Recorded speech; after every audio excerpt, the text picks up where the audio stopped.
Hello guys, welcome back to my another video. So guys, आज की video में हम लोग पढ़ने वाले हैं doctrine of lapse according to class 8 traders to rulers ICSE board. तो सबसे पहले हम देखेंगे कि डॉक्ट्रिन ऑफ लैब्स हुआ क्या था, है क्या है। तो ये एक पॉलिसी थी जिसको लाया गया था इंडिया में ब्रिटिश के द्वारा एनेक्स करने के लिए इंडिया की स्टेट्स को, और ये लाई गई थी लॉर्ड डेलहाउजी की तरफ से, जो कि एक समय पे गवर्नर जनरल थे इंडिया के 1848 से 1856 में, ये याद रखना। अब पॉलिसी के बारे में, पॉलिसी में क्या हुआ वो पढ़ते हैं।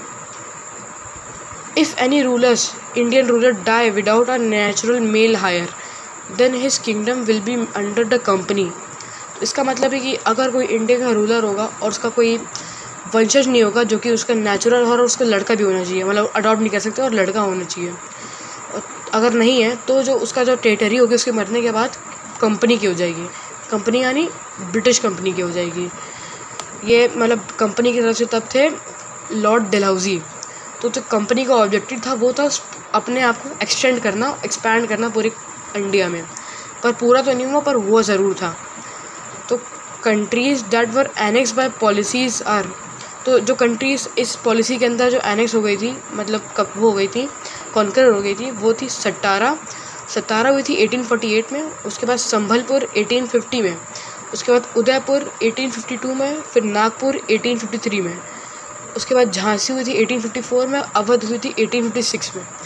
तो अवध में बहुत ही कंट्रोवर्सी हुई है कि उसके लिए एनेक्सेशन के लिए, तो वही पढ़ेंगे हम लोग। तो इसको एनेक्स तो किया था लॉर्ड डेलहाउजी ने। उन्होंने एक रीज़न दिया था और एक नया रीज़न दिया था कि वहाँ के जो गवर्नमेंट थे वो अच्छे से संभालते नहीं थे अवध के कंट्री को, अवध के रूलर को। तो अवध के जो पीपल थे, ऐसा उन्होंने, वो क्या बोलते हैं, लॉर्ड डेलहाउजी ने ऐसा बोला, लेकिन जो अवध के पीपल थे, नॉर्मल सिटीजन थे, वो माने नहीं, क्योंकि उनको तो लगता था कि उनका जो वो है गवर्नमेंट, जो कि तब थे वहाँ का रूलर था अवध का वाजिद अली खान उस समय पे। तो लोगों को तो ये लगा था कि वो तो अच्छे से काम कर रहे हैं, लेकिन लॉर्ड डेलहाउजी उनके कान भर रहा था, ऐसा समझ लो, ठीक है। तो फिर लेकिन इसके कारण, इनके कुछ भी बोलने के बाद लॉर्ड डेलहाउजी तब भी वाजिद अली खान को डिपोज कर दिया, मतलब हटा दिया पूरा, उसको ऑफिस, मतलब जो भी बोलते हैं उसको पूरा हटा दिया वहाँ से। और ये अवध के लोगों को गुस्सा दिलाया और उनको ज्वाइन करना पड़ा था ग्रेट रिवॉल्ट 1857 में। तो ग्रेट रिवॉल्ट के बारे में हम लोग अगली क्लास में पढ़ेंगे। Thank you for watching this video and listening to this.